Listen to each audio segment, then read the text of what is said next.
Les femmes, elles n'incarnent pas le pouvoir, c'est comme ça. Vous serez payé moins que les autres, oui. Oui, pour le même travail. Je te pose la question, où est passée ma chemise?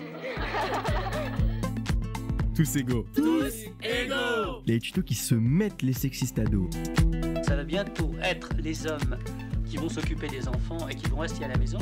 Un podcast réalisé par les lycéens de Gustave Eiffel. À retrouver sur Transmission. Bonjour et bienvenue à tous et à toutes dans cet épisode de Tous égaux, les tutos pour combattre le sexisme. Je me présente, c'est Sébastien et aujourd'hui avec mon équipe d'experts, Adrien, Yanis et Emma, on va vous parler d'un sujet qui touche beaucoup de jeunes, le cyberharcèlement et le cybersexisme. Pour commencer, je vous propose d'écouter une scénette que peut-être certains ou certaines d'entre vous ont déjà vécue. Allez, c'est parti. Et t'as vu la photo d'Emma sur Insta? Bah ouais, j'ai vu, pourquoi? Bah, elle est en brassière quoi, c'est chaud non? Moi j'ai trouvé mignonne, hein. J'ai liké perso. Mais voilà, elle fait sa pute et toi tu kiffes bien sûr. Se prendre en photo en tenue de sport, c'est pas faire sa pute. Vraiment rien à voir. Pourquoi tu dis ça, t'es jaloux? Mais pas du tout. T'as qu'à aller voir les commentaires qu'elle se prend depuis hier. Je suis pas le seul à penser ça. Tu te prends pour qui? T'es trop bonne. Prête à tout pour faire le buzz. Tout le monde te sent et t'es fier de toi? Genre tu fais du sport toi? Laisse-moi rire. Salope. Rappuie-toi, grosse vache. Mais c'est horrible.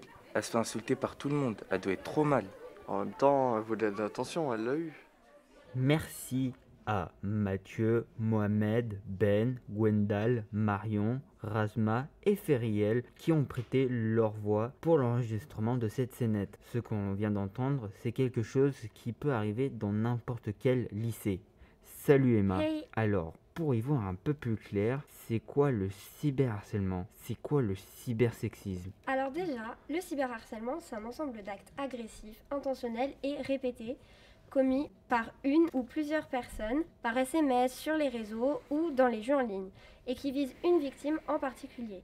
Ça peut être des insultes, des rumeurs, des menaces ou plein d'autres choses. Ensuite, le cybersexisme, ça touche plus spécialement les filles. Ce sont des actes, des commentaires ou des photos ou même des messages à caractère sexuel qui critiquent la manière de s'habiller, l'apparence physique, le comportement amoureux et sexuel.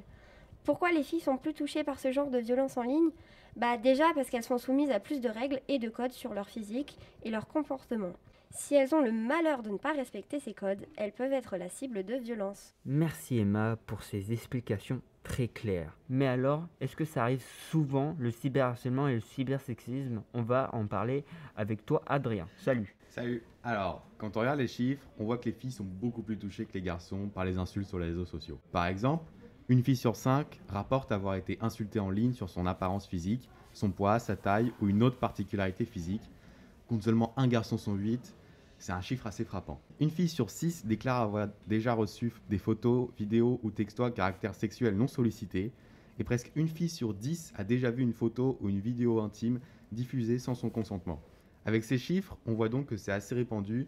Pourtant, le cyberharcèlement et le cybersexisme sont des délits punis par la loi. Si l'auteur est majeur, il risque 2 ans de prison et 30 000 € d'amende. Et s'il est mineur, il risque 12 mois de prison et 7 500 € d'amende. Merci beaucoup Adrien pour tous ces chiffres et pour ce rappel de ce que dit la loi. Salut Yanis, je crois que tu as quelques conseils pour nous. Salut Sébastien, merci beaucoup de m'avoir invité. Ça me tient beaucoup à cœur vu que j'étais victime de harcèlement et pour moi, j'aimerais pas que ça arrive à d'autres personnes. Déjà, il faut savoir que le cyberharcèlement peut avoir des conséquences très graves sur la santé physique et mentale. Ça peut créer des problèmes comme le stress, l'isolement social, l'insomnie et la dépression, ou encore pire, voire même des tentatives de suicide. Donc si on est victime de cyberharcèlement, qu'est-ce qu'on peut faire? Tout d'abord, il faut faire des captures d'écran de tous les messages ou commentaires ou photos qu'on reçoit pour avoir des preuves. De jour, il faut aussi signaler le harcèlement ou la photo indésirable à son entourage, ses amis, sa famille ou à ses professeurs. Troisième et dernière chose, il faut prendre soin de soi. Si on se sent triste et isolé, il faut en parler à son médecin. Il faut essayer de se déconnecter des réseaux sociaux, penser à autre chose. Et si on est témoin de cyberharcèlement? On peut signaler les contenus au site et à notre entourage et entourer au maximum la victime afin qu'elle ne se sente pas trop seule. Il y a un numéro gratuit qui existe, le numéro vert Net Écoute. Écoutez bien, ça va être très important pour vous. 0800 200 000. Merci Yanis pour tous ces conseils. Ce tuto Tous Égaux est terminé. Merci de l'avoir suivi. Vous pouvez retrouver toute notre série de tutos sur le site du lycée Transmission.